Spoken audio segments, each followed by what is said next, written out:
ناظرین، اللہ تعالیٰ کی قدرت و طاقت اور اس کے اختیارات بے حد وسیع ہیں جن کا احاطہ انسانی عقل نہیں کر سکتی۔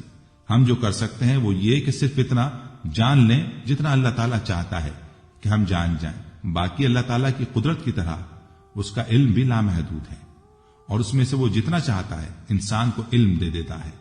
لیکن چونکہ انسان کی فطرت سرکش اور باغی ہے اور وہ کم عقل بھی ہے، اس لیے وہ اپنی تھوڑی سی طاقت پر گھمنڈ کر بیٹھتا ہے اور اس پر اتراتے ہوئے اپنا ہی نقصان کر بیٹھتا ہے، جس کی وجہ سے وہ برے انجام سے دوچار ہو جاتا ہے۔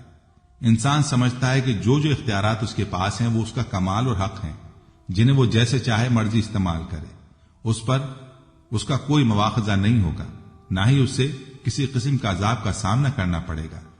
افسوس، غافل انسان یہ نہیں جانتا کہ اس کے پاس ہر چیز اللہ کی دی ہوئی امانت ہے، جسے وہ ایک خاص مہلت تک استعمال کر سکتا ہے، اور ایک دن اسے سب چیزوں کا نہ صرف حساب دینا ہوگا بلکہ اگر وہ حد سے بڑھا ہوگا تو اسے جواب دہی کے ساتھ ساتھ اللہ کے جلال اور عطاب کا بھی سامنا کرنا پڑے گا۔ ناظرین، اسلام کا بنیادی عقیدہ توحید ہے، جس سے اللہ کی وحدانیت کا اظہار ہوتا ہے۔ یہی دین حق ہے، اور ازل سے لے کر ابد تک کے لیے جو تعلیمات انسان کو دی گئی ہیں ان کے مطابق اللہ تعالیٰ وحدہ لا شریک ہے، اس کا کوئی شریک نہیں، اور بار بار تاکید ہوتی ہے کہ بے شک شرک بہت بڑا ظلم ہے۔ اس لیے جس کسی نے بھی اللہ تعالیٰ کی ذات اور صفات میں کسی کو شریک ٹھہرایا اس نے شرک کیا، اور شرک ایسا گناہ کبیرہ ہے جس کی کوئی معافی نہیں، کیونکہ اللہ تعالیٰ نے تمام گناہ معاف کر دینے ہیں لیکن شرک کو نہیں بخشنا، جس کی وجہ سے جو بھی آدمی شرک پر مرا اس کے لیے آگے ہمیشہ کی جہنم ہے، جس سے کوئی نجات نہیں۔ ناظرین، تمام ظالم و جابر حکمران جن کا ذکر قرآن میں آتا ہے انہوں نے شرک عظیم ہی کیا، یعنی پہلے تو انہوں نے اللہ تعالیٰ کی وحدانیت کا انکار کیا اور پھر اس سے بھی بڑھ کر اپنے آپ کو خدا کہا۔ نہ صرف خود کو لوگوں سے خدا کہلوایا بلکہ اسے ثابت کرنے پر بھی تل گئے، اور جب اس راہ پر چلے تو پھر گناہوں کی دلدل میں دھستے چلے گئے۔ آخرکار اس دلدل میں اس قدر گر گئے کہ نہ صرف ہمیشہ ہمیشہ کے لیے جہنم ان کا ٹھکانہ ہوئی بلکہ رہتی دنیا تک لعنت کے مستحق قرار پائے۔ ناظرین، سوچئے ذرا، وہ کون بزرگ و برتر ہستی ہے جو بڑے بے عیب طریقے سے اس دنیا کا نظام چلا رہی ہے؟ آسمان سے زمین تک اس کی بنائی ہوئی کسی بھی چیز میں کوئی عیب نہیں، نہ کوئی ٹیڑھی اور نہ خرابی ہے۔ یہ دنیا ایک بہت بڑا کینوس ہے جس کا مصور خدا واحد ہے، وہ اپنی مصوری میں طاق ہے۔ اس نے بڑی مہارت اور محبت سے اس دنیا کے خاکے میں رنگ بھرے ہیں، ہر رنگ کو بالکل درست انداز سے بکھیرا ہے، جس سے یہ رنگا رنگ دنیا بہت خوبصورت نظر آتی ہے۔ کیا ایسے خدا کے ساتھ شرک کرنا ظلم نہیں؟ کیا اس ظلم کی سزا نہیں ہونی چاہیے؟ جی ہاں، ظلم کے تمام انواع میں شرک سب سے بڑا ظلم ہے۔ جو رب خالق کائنات ہو، جو مالک الملک ہو، جس کی بادشاہی زمین و آسمان میں ہو، جو رزاق بھی ہو، جو تمام کامل صفات کا مالک ہو، جو ہمیشہ کے لیے ہو، جس کو نیند تو کیا اونگ بھی نہ آتی ہو، جو سب کی پکار کو سنتا ہو، جو دلوں کے وسوسوں سے باخبر ہو، جو ہر قسم کے نقص اور کمزوری سے پاک ہو، جس کی تمام مخلوق تسبیح کرے، جو لوگوں کو غم اور خوشی دیتا ہو، جو زندگی اور موت دیتا ہو، جو بیماری اور شفا دیتا ہو، جو امیر و غریب کرتا ہو، جو جنت و دوزخ کا فیصلہ کرنے والا ہو، جو قیامت والے دن کا مالک ہو، جو اولاد اور بیوی سے پاک ہو اور کوئی اس کی ربوبیت، الوہیت اور اسماء و صفات میں شریک نہ ہو، جو کھانے والا نہیں بلکہ کھلانے والا ہو۔ مختصر یہ کہ ہر قسم کی تعریفات اور پاکیزگی اسی کے لیے ہے۔ اتنے عظیم رب کو چھوڑ کر غیر اللہ کو پکارنا، اس کے لیے سجدہ کرنا، اس کی بندگی چھوڑنا ظلم عظیم نہیں تو اور کیا ہے؟ پھر جو ایسا کرے گا تو اس کا انجام بخیر کیسے ہوگا؟ دوستو، شداد بادشاہ بہت طاقتور اور مغرور تھا، جس نے اللہ تعالیٰ کی خدائی کو للکارا اور پھر ایسی حسرت کی تصویر بن کر ہلاک ہوا جس کی تاریخ میں کم ہی مثال ملتی ہے۔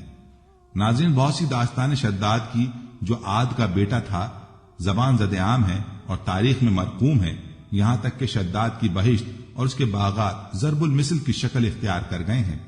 نیلے بے قرار سمندر میں ایک چھوٹا سا جہاز اپنی منزل کی جانب رواں دواں تھا۔ جہاز میں بہت سارے مسافروں کے علاوہ ایک عورت ایسی بھی تھی جس کے ہاں بھی اسی وقت بچہ پیدا ہونے والا تھا۔ پرسکون سمندر میں اچانک یہ لہریں اٹھنے لگیں اور ساتھ ہی ہوا بھی تیز ہو گئی، اور دیکھتے ہی دیکھتے ہوا نے طوفان کا رخ اختیار کیا، اور سمندر سے اٹھنے والی لہروں نے ٹکرا ٹکرا کر اسے ہچکولے کھانے پر مجبور کر دیا۔ سبھی مسافر حیران و پریشان سمجھنے کی کوشش کر رہے تھے کہ اچانک ہی موسم نے اپنا مزاج کیسے بدل لیا۔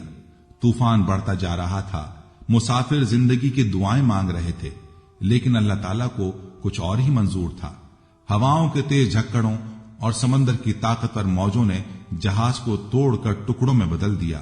جن مسافروں کو تیرنا آتا تھا وہ تیر کر اپنی جان بچانے کی جی توڑ کوشش کر رہے تھے۔ وہ عورت جس کا بچہ پیدا ہونے والا تھا جہاز ڈوبنے کے خوف اور طوفان کی دہشت سے بے ہوش ہو چکی تھی، اور جہاز کے ٹوٹے ہوئے ایک تختے پر پڑی ہوئی تھی، اور یہ تختہ بے اثر سمندروں میں تیز لہروں کے سہارے بہتا چلا جا رہا تھا۔ اور اسی حالت میں عورت کے ہاں بچہ پیدا ہوا، اور ولادت کے اگلے ہی لمحے اللہ تعالی کی طرف سے ملک الموت کو حکم ہوا کہ اس عورت کی روح قبض کر لی جائے۔ حکم کی تعمیل پلک جھپکنے سے قبل ہوئی، اور وہ بچہ بے سر و سامانی کی حالت میں اکیلا ہی تختے پر پڑا رہا۔ وہ تختہ کئی دنوں بعد کنارے پر آ لگا۔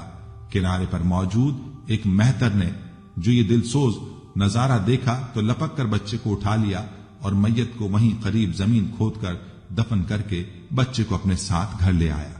مہتر جب بچہ لے کر گھر پہنچا تو بچے کو دیکھ کر اس کی بیوی بہت خوش ہوئی، کیونکہ اس کے یہاں کوئی اولاد نہ تھی، اور انہوں نے بچے کا نام شداد رکھا۔ مہتر اور اس کی بیوی اس بچے کو لاڈ و پیار سے پرورش کرنے لگے، یہاں تک کہ وہ 7 برس کا ہو گیا۔ اتنی کم عمر میں شداد نہایت ذہین، عقل مند اور چالاک بھی تھا۔ ایک روز گاؤں کے باہر شداد بچوں کے ساتھ کھیل رہا تھا کہ اچانک ہی شور اٹھا کہ بادشاہ کی سواری آ رہی ہے۔ یہ سنتے ہی سارے بچے بادشاہ کے ڈر سے بھاگ گئے، لیکن شداد وہیں قریب ایک ٹیلے کے اڈے پر چھپ کر بادشاہ کی سواری اور شاہی لشکر کا نظارہ دیکھنے لگا۔ یہاں تک کہ تمام لشکر گزر گیا، اور بادشاہ کی سواری گزرنے کے بعد کچھ پیارے گری پڑی چیزوں کی خبر گیری کے واسطے لشکر کے پیچھے پیچھے آئے۔ ان پیادوں میں سے ایک پیادے نے راستے میں ایک پوٹلی پڑی ہوئی پائی۔ اس نے جب وہ پوٹلی کھول کر دیکھا تو اس میں سرمے دانی تھی۔ وہ پیادے اپنے ساتھیوں سے بولا، میں نے سرما پایا ہے، اگر تمہاری اجازت ہو تو میں اسے اپنی آنکھوں میں لگاؤں، کیونکہ میری بینائی بھی کچھ کمزور ہو گئی ہے، شاید اس سے کچھ فائدہ ہو جائے۔ اس کے ساتھیوں نے جواب دیا، اول تو راستے میں پڑی ہوئی چیز اٹھانا نہیں چاہیے، خیر اب تو نے اٹھا ہی لیے تو بغیر آزمائے ہوئے آنکھوں میں ہرگز مت لگانا، کبھی فائدے کے اور نقصان نہ ہو جائے، کبھی فائدے کے اور نقصان نہ ہو جائے، پہلے کسی اور کی آنکھوں میں لگا کر دیکھ۔ یہ سن کر پیادے نے ادھر ادھر دیکھا تو اسے شداد ایک ٹیلے کی اوٹ میں کھڑا نظر آیا۔ پیادے نے اسے بڑے پیار سے بلایا اور کہا، آ بیٹا، ہم تیری آنکھوں میں سرما لگا دیں تاکہ تیری آنکھیں اچھی لگیں۔ شداد نے پیادے سے سرمے دانی اور سلائی لے کر اپنی آنکھوں میں سرما لگایا۔ سرما لگاتے ہی شداد کے 14 طبق روشن ہو گئے، اور اسے زمین کے اندر چھپے ہوئے تمام خزانے بالکل اسی طرح نظر آنے لگے جیسے صاف شفاف پانی میں چیزیں نظر آتی ہیں۔ شداد حد سے زیادہ چالاک تو تھا ہی، لہذا اپنی چالاکی اور عقل مندی سے چلایا، اے خانہ خراب ظالموں، تم نے تو میری آنکھ پھوڑ دی، ہائے میں اندھا ہو گیا، یہ میری آنکھ میں کیسا زہر لگوا دیا، ہائے اب میں بادشاہ کے پاس جا کر فریاد کروں گا اور تم کو سزا دلواؤں گا۔ پیادوں نے جو یہ سنا تو مارے خوف کے سرما وہیں چھوڑ گئے، گرتے پڑتے اپنی جان بچانے بھاگ کھڑے ہوئے، اور شداد اپنی چالاکی اور پیادوں کی بزدلی پر خوب ہنسا اور سرما دانی لے کر اپنے گھر آ گیا اور اپنے باپ سے سارا واقعہ بیان کر دیا۔ مہتر اپنے بیٹے کی ہوشیاری سے بہت خوش ہوا اور بولا، رات کو جب سب لوگ سو جائیں تو ہم اپنے بھروسے کے مزدوروں کے ساتھ پھاوڑے وغیرہ لے کر چلیں گے، اور جہاں بھی تجھ کو خزانے نظر آئیں ہم وہاں سے کھود کر نکال لیں گے اور اپنے گدھوں اور خچروں پر لاد کر خزانہ لے آئیں گے۔ اس طرح شداد نے بہت سا مال اور دولت اور جواہر اکٹھے کر لیے تھے، اور سب گاؤں والوں کو آئے دن دعوت کر کر کے اپنا ہمدرد رفیق بنا لیا تھا۔ کچھ عرصے بعد شداد نے اس گاؤں کے سردار کو قتل کر کے اس کی جگہ پر خود سردار بن بیٹھا۔ ہوتے ہوتے یہ خبر دوسرے حاکموں اور فوجداروں کو پہنچی تو انہوں نے شداد کو سزا دینے کا ارادہ کیا۔ اس سے پہلے کہ وہ کچھ کر گزرے، شداد نے بھی اپنی ایک فوج تیار کر لی اور ان حاکموں اور فوجداروں سے مقابلہ کیا۔ اپنی ذہانت اور بہادری سے سب حاکموں کو ایک ایک کر کے ہلاک کر دیا، اور اسی طرح سے بڑھتے بڑھتے شداد تمام روئے زمین کا بادشاہ بن بیٹھا اور سارے جہاں کے حاکم، امراء اور سردار اس کے متی و فرما بردار ہوئے۔ شداد نے بے پناہ خزانے جمع کر لیے تھے اور اپنا لشکر اس قدر وسیع اور مضبوط بنا لیا تھا کہ 4 سو اسی کا حکم چلتا تھا۔ اپنی طاقت اور بہترین حکمت عملی کے ذریعے شداد نے اپنی سلطنت کو کمال عروج بخشا تھا اور روئے زمین کے کسی انسان کی اتنی طاقت نہیں تھی کہ اس کا مقابلہ کر سکے۔ بے پناہ خزانوں اور مال و دولت، وسیع و عریض سلطنت، عظیم الشان لاؤ لشکر اور اپنی ذہانت طاقت کی وجہ سے شداد اب غرور و تکبر میں مبتلا ہو گیا تھا اور اس نے دعوی خدائی کر ڈالا۔ عالموں اور واعظوں نے اس ملعون کو پند و نصیحتیں کی اور حق تعالی کے خوف اور اس کی عبادت کی طرف رغبت دلانے کی بہت کوششیں کی، لیکن شداد کا کہنا تھا کہ دولت اور حکومت، جاہ و ثروت، عزت و شہرت اور حشمت سب کچھ میرے پاس موجود ہے، تو مجھے کیا ضرورت ہے کہ میں کسی خدا کی اطاعت کروں۔ عالموں نے سمجھایا کہ سب ملک و دولت فانی ہے اور اللہ تعالیٰ کی عبادت اور اطاعت کرو گے تو وہ تمہیں جنت عطا کریں گے جو اس دنیا سے کروڑہ درجے بہتر ہوگی۔ شداد نے پوچھا، اس جنت میں کیا خوبی ہے؟ تو عالموں نے جواب دیا، جو کچھ بھی خوبیاں اور تاریخیں جنت الفردوس کی پڑھی اور سنی تھیں وہ سب اس کے سامنے بیان کر دی۔ عالموں کی باتیں سن کر شداد نے حقارت سے ہنستے ہوئے جواب دیا، مجھے اس جنت کی کوئی پرواہ نہیں اور نہ ہی مجھے وہ جنت چاہیے، کیونکہ مجھ میں اتنی طاقت اور قوت ہے کہ میں اس سے بھی اچھی جنت اس دنیا میں بنا سکتا ہوں۔ لہذا تمام عالموں واعظوں کو دکھلانے کی خاطر شداد نے اپنی جنت بنانے کا فیصلہ کیا۔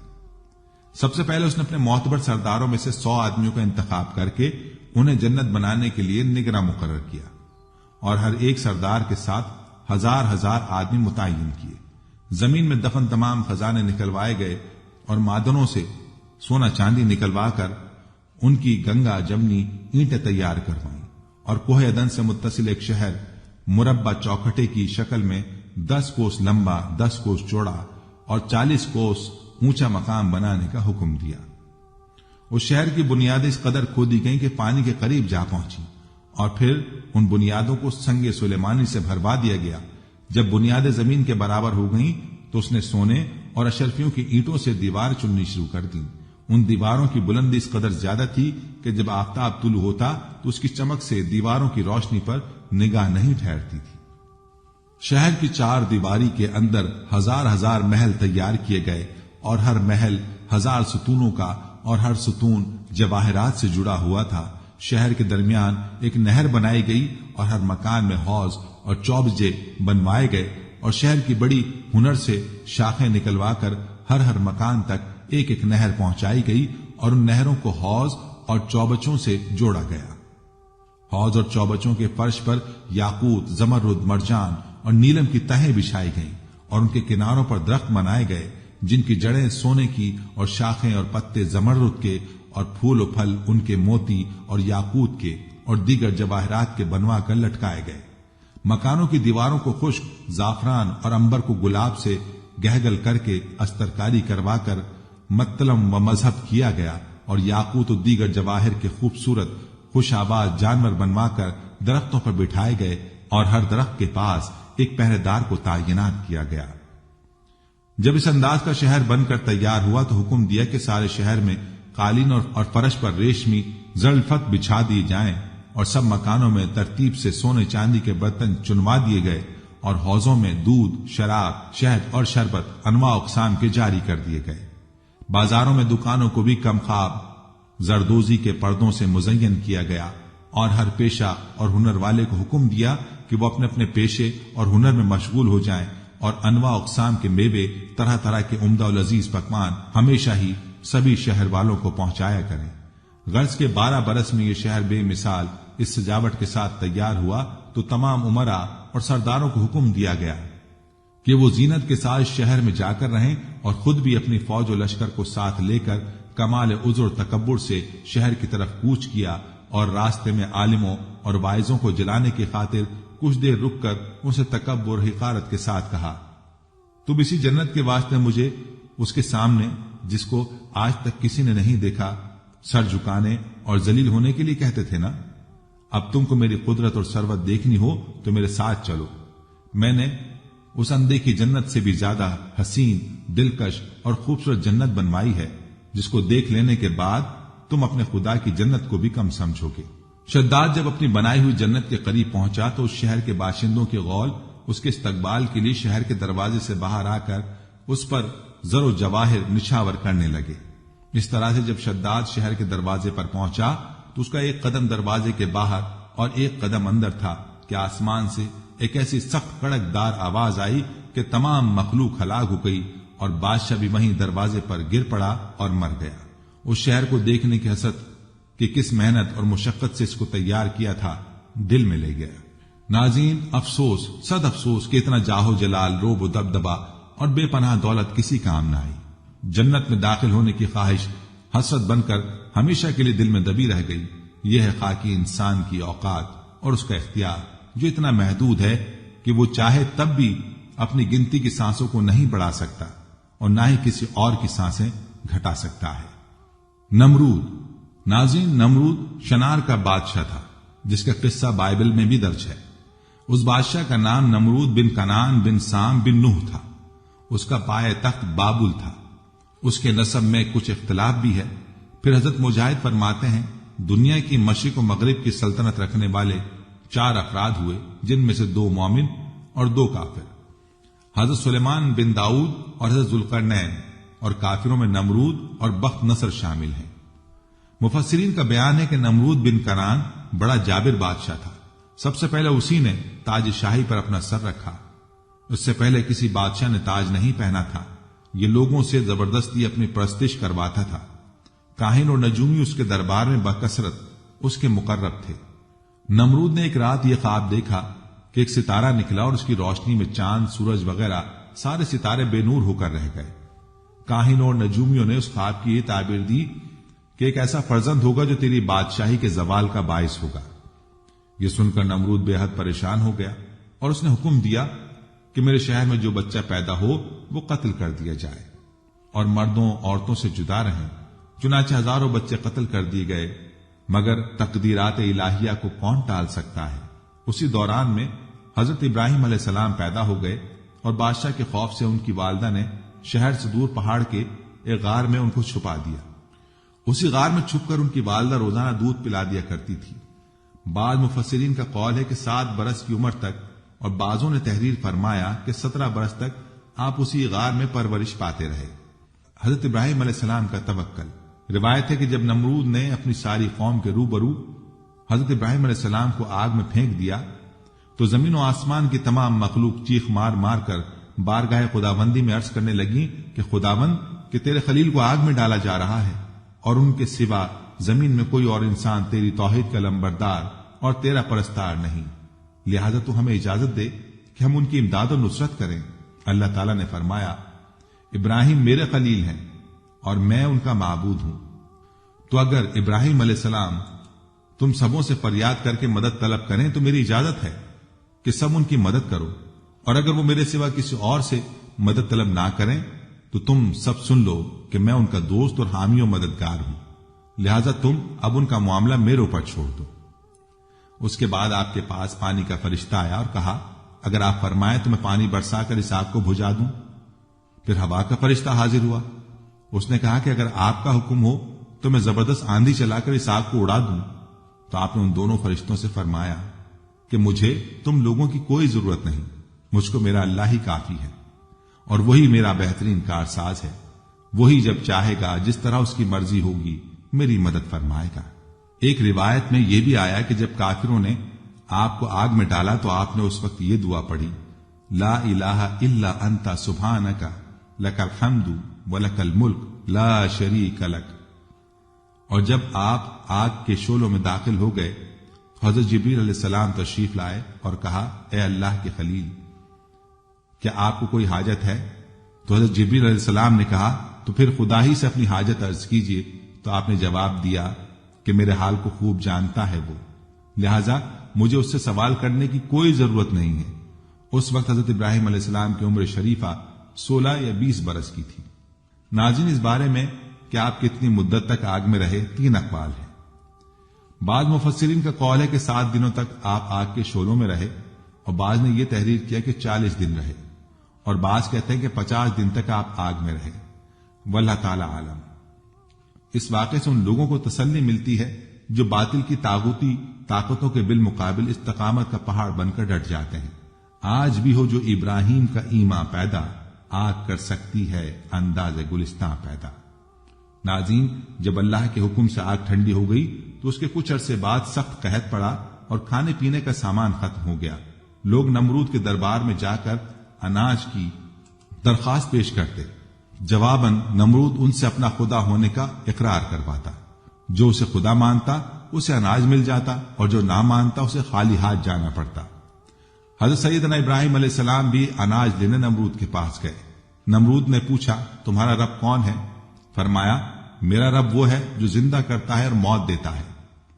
یہ سن کر نمرود بولا، یہ قدرت تو میرے پاس بھی ہے۔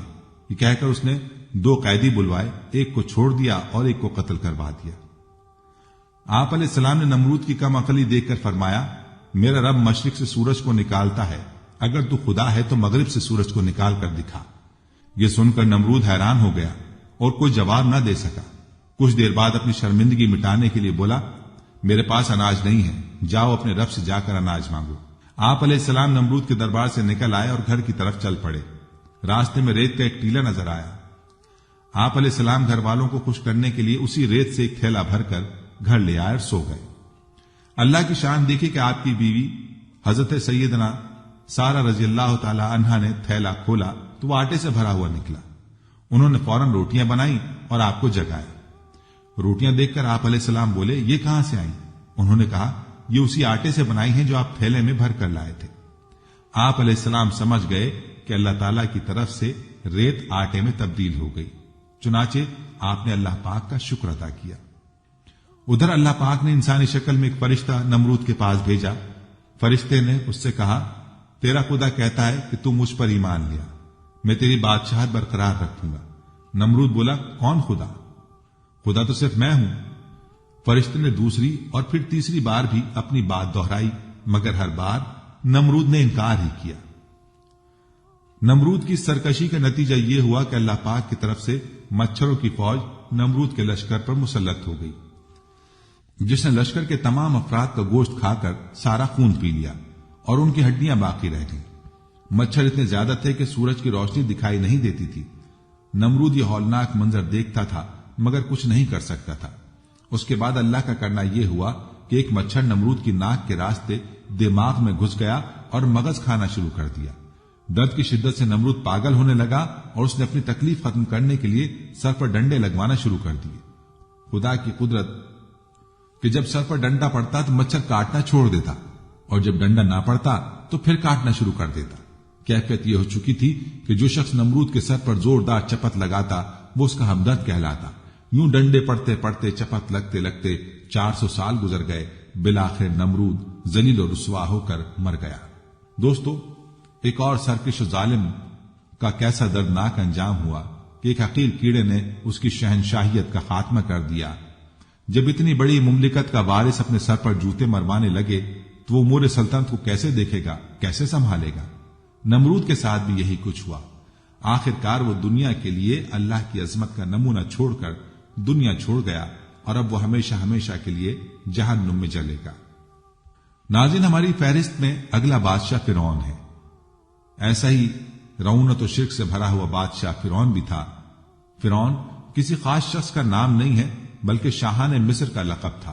جس طرح چین کے بادشاہ کو خاقان اور روس کے بادشاہ کو زار اور روم کے بادشاہ کو قیصر اور ایران کے بادشاہ کو کسرا کہتے تھے، اسی طرح مصر کے بادشاہ کو فرعون کہتے تھے۔ فرعون اصل میں فارا آؤ تھا۔ مصری زبان میں فارا محل کو کہتے ہیں اور آؤ کے معنی اونچا کے ہیں۔ فارا آؤ کے معنی ہوئے اونچا محل۔ اس سے شاہ مصر کی ذات مراد ہوتی ہے۔ لغوی معنی میں عظیم محل کے ہیں اور اس سے مراد بادشاہ کا محل تھا۔ سمجھا جاتا تھا کہ تمام فرعون مصری دیوتاؤں کی اولادیں ہیں۔ فرعون اس دور میں مصر کے بادشاہوں کا لقب تھا، یعنی جو بادشاہ بنتا اس کو فرعون کہا جاتا۔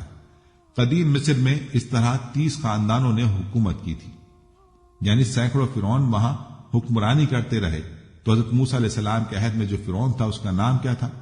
قرآن مجید میں حضرت موسیٰ کے قصے میں 2 فرعونوں کا ذکر آتا ہے۔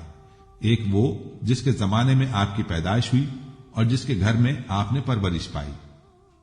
جبکہ دوسرا وہ جس کے پاس دین حق کی دعوت اور بنی اسرائیل کی رہائی کا مطالبہ لے کر پہنچے، اور وہ بحیرہ احمد، بحیرہ قلزم بھی کہا جاتا ہے، اس میں غرق ہوا۔ ایسا خیال کیا جاتا ہے کہ پہلا فرعون رامیس دویم تھا، جبکہ جس فرعون کو غرق ہونے کا ذکر ہے وہ من فتح تھا، اور قرآن مجید میں اس کی لاش کو نشان عبرت بنانے کا بھی کہا گیا۔ خاندان فرعانیہ کا سب سے ظالم و جابر بادشاہ تکبر و شقاوت، وحشت و دہشت گردی کی زندہ تصویر بنا۔ حرم سرائے کی خوبصورت ترین عورتوں کے ساتھ تخت شاہی پر براجمان تھا۔ یہ فرعون کا محل نہیں بلکہ مصر کا ایک وسیع و عریض میدان تھا کہ جہاں آج حق و باطل کے درمیان ایک عظیم مقابلہ ہونے کو تھا۔ بادشاہ کے سامنے بائیں جانب ملک بھر سے جمع کیے گئے اپنے وقت کے بڑے بڑے جادوگر فرش نشین تھے، جبکہ دائیں جانب اللہ کے نبی حضرت موسیٰ کلیم اللہ علیہ السلام اور ان کے بھائی حضرت ہارون علیہ السلام تشریف فرما تھے۔ بادشاہ کے اشارے پر مقابلہ شروع ہوا۔ حضرت موسیٰ علیہ السلام کی دعوت پر جادوگروں نے اپنی لاٹھیاں اور رسیاں زمین پر ڈالیں تو وہ پل بھر میں سانپوں کا روپ دھار کر میدان میں دوڑنے لگی۔ پورا میدان خطرناک سانپوں سے بھر چکا تھا۔ مجمع پر حیرت طاری ہو گئی تھی۔ فرعون اور اس کے درباریوں کا رونت بھرا قہقہ فضا میں گونجا۔ حضرت موسیٰ علیہ السلام نے فرعون کی جانب دیکھا۔ یہ وہی لمحہ تھا جب جبریل امین علیہ السلام نے اللہ کا پیغام پہنچایا، جس کا ترجمہ ہے، ہم نے موسیٰ کو حکم دیا اپنا عصا زمین پر ڈال دو۔ وہ زمین پر گرتے ہی سب سے بڑا اژدہا بن کر جادوگروں کے سانپوں کو نگلنے لگا۔ حق ظاہر ہو چکا تھا، چنانچہ وہ جادوگر سجدے میں گر کر حضرت موسیٰ اور حضرت ہارون علیہ السلام کے پروردگار پر ایمان لے آئے۔ بادشاہ نے ان سب اہل ایمان کو جو حضرت موسیٰ علیہ السلام پر ایمان لانے سے قبل جادوگری سے وابستہ تھے، ہاتھ پاؤں کٹوا کر سولی پر لٹکا دیا۔ حضرت عبداللہ بن عباس اور حضرت عبید بن عمیر رضی اللہ عنہ نے فرمایا کہ اللہ تعالیٰ کا کتنا بڑا کرشمہ ہے کہ دن شروع ہوا تو کافر جادوگر تھے اور دن ڈھلتے ہی اولیاء اللہ اور شہداء کے عظیم منصب پر فائز ہو گئے۔ ناظرین، مقابلے سے پہلے میدان میں حضرت موسیٰ اور حضرت ہارون علیہ السلام کے علاوہ کوئی اور مسلمان نہیں تھا، لیکن جادوگروں کو ایمان لانے کے بعد 6 لاکھ افراد مسلمان ہو گئے اور یہ ایک بڑی طاقت بنے۔ اس واقعے کے بعد حضرت موسیٰ علیہ السلام 20 سال تک مصر میں رہے اور نہایت صبر و استقامت کے ساتھ تبلیغ دین کا کام کرتے رہے۔ اللہ تعالیٰ نے حضرت موسیٰ علیہ السلام کو 9 معجزات سے سرفراز فرمایا۔ ارشاد باری تعالیٰ ہے، اور ہم نے موسیٰ کو 9 معجزے عطا فرمائے۔ ہونا تو یہ چاہیے تھا کہ ان کے معجزات کو دیکھ کر فرعون اور اس کی قوم راہ راست پر آ جاتے، لیکن رعونت و تکبر کے نشے میں چور فرعون اور اس کے ساتھیوں کے ظلم میں اضافہ ہوتا چلا گیا۔ اپنی قوم کی ذب و حالی دیکھ کر حضرت موسیٰ علیہ السلام نے قوم سے فرمایا، جس کا ترجمہ ہے، اے میری قوم، تم فکر نہ کرو، اللہ تعالیٰ بہت جلد تمہارے دشمنوں کو ہلاک کر دے گا، بجائے ان کے تمہیں سرزمین کا خلیفہ بنا دے گا۔ چنانچہ اللہ تعالیٰ نے اپنے نبی علیہ السلام کے اس وعدے کے بعد قوم فرعون پر لگاتار 5 قسم کے عذاب نازل فرمائے۔ ارشاد باری تعالیٰ ہے، پھر ہم نے ان پر طوفان بھیجا اور ٹڈیاں اور گھن کا کیڑا اور مینڈک اور خون۔ حضرت عبداللہ بن عباس رضی اللہ عنہ کی روایت ہے کہ ان میں سے ہر عذاب قوم فرعون پر 7 روز تک مسلط رہتا۔ ہفتے کے آغاز سے شروع ہو کر دوسرے ہفتے تک جاری رہتا، پھر 3 ہفتے کی مہلت کے بعد دوسرا عذاب شروع ہو جاتا۔ قحط اور اشیاء کی کمیابی اور گرانی کا عذاب، یہ عذاب مسلسل 7 سال تک رہا۔ اس عذاب کا تذکرہ سورہ اعراف کی آیت نمبر 130 میں کیا گیا ہے۔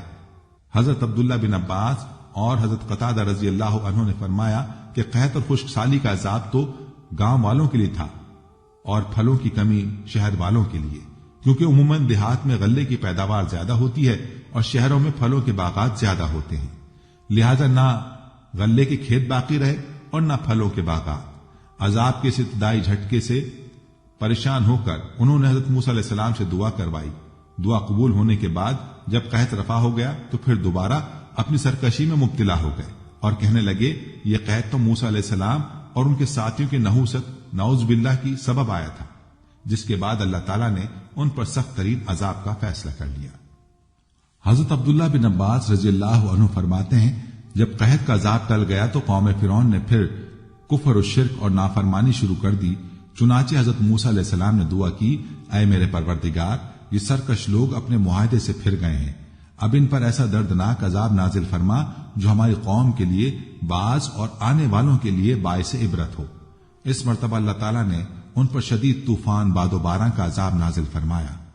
دوستو، اس خوفناک طوفان سے قوم فرعون کے گھر بار اور کھیت کھلیان تباہ و برباد ہو گئے، جبکہ حضرت موسیٰ علیہ السلام کی قوم کے مکانات اور زمینیں محفوظ رہیں۔ اس طوفان سے گھبرا کر وہ لوگ حضرت موسیٰ علیہ السلام کی خدمت میں حاضر ہوئے اور التجا کی، اے موسیٰ، اپنے پروردگار سے دعا کیجئے کہ یہ عذاب ہم سے دور فرما دے۔ ہم وعدہ کرتے ہیں کہ ہم ایمان بھی لے آئیں گے اور آپ کی قوم بنی اسرائیل پر لگائی گئی سب پابندیاں بھی ختم کر دیں گے۔ حضرت موسیٰ علیہ السلام نے دعا فرمائی تو اللہ تعالیٰ نے عذاب ٹال دیا اور ان کے کھیت کھلیان کو پہلے سے زیادہ ہرا بھرا کر دیا۔ یہ دیکھ کر قوم فرعون نے کہنا شروع کر دیا کہ یہ کوئی عذاب نہیں تھا بلکہ سیلاب کی شکل میں یہ موسلا دھار بارشیں تو ہمارے فائدے کے لیے تھیں، جن کی وجہ سے ہماری زمینوں پر پیداوار میں کئی گنا اضافہ ہو گیا۔ اس طرح ایک بار پھر انہوں نے حضرت موسیٰ علیہ السلام سے کیے گئے عہد و پیمان کو نظر انداز کر دیا اور کفر و شرک کی روش پر قائم رہے۔ ٹڈیوں کا عذاب، قرآن کریم نے اسے الجراد کے نام سے پکارا ہے۔ جراد ٹڈی کو کہتے ہیں۔ ٹڈی دل کا حملہ لہلہاتی فصلوں کو دیکھتے ہی دیکھتے تباہ کر دیتا ہے۔ اللہ تعالیٰ نے طوفان کے عذاب کو ٹل جانے کے بعد اس بدبخت قوم کو پورے 1 ماہ کی مہلت دی کہ یہ حضرت موسیٰ کے واعظ و نصیحت پر غور و فکر کریں، لیکن ان کی بدعمالیاں تو روز بروز بڑھتی چلی جا رہی تھیں۔ چنانچہ اللہ تعالیٰ نے ان پر ٹڈیوں کو مسلط فرما دیا۔ ٹڈی دل نہ صرف ان کے کھیتوں اور باغات کو چٹ کر گیا بلکہ گھروں کے اندر اور باہر لکڑی سے بنی ہر چیز کو کھا گیا۔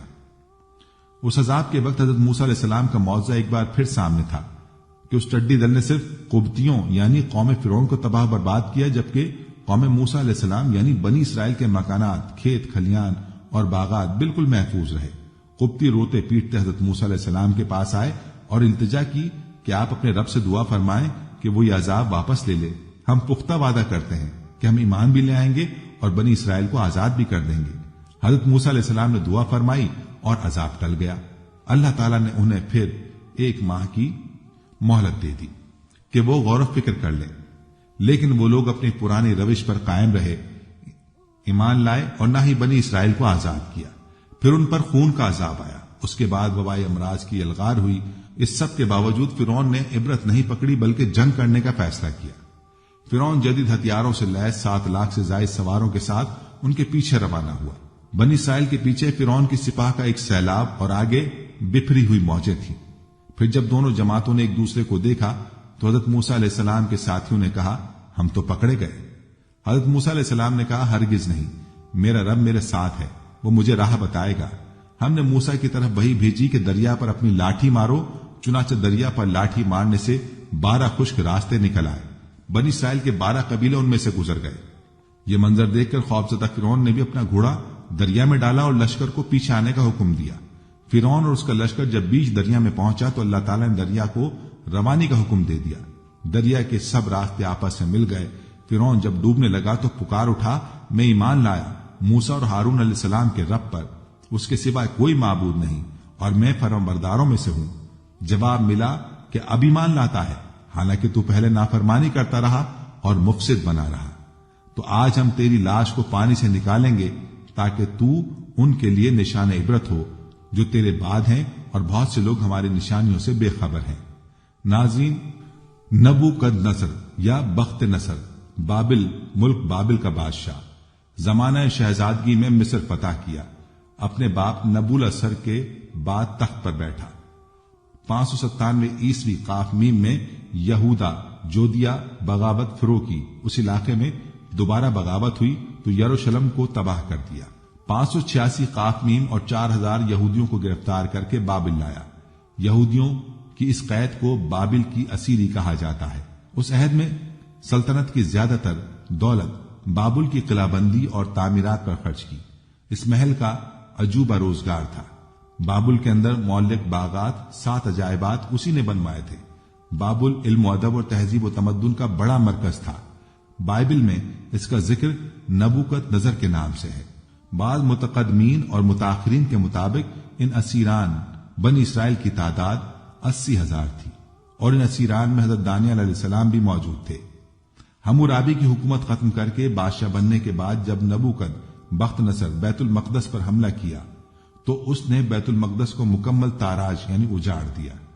حضرت سلیمان علیہ السلام کی باقیات کو لوٹ لیا، محلات کو تباہ کر دیا اور ہیکل سلیمانی میں موجود کتب کو جلا دیا۔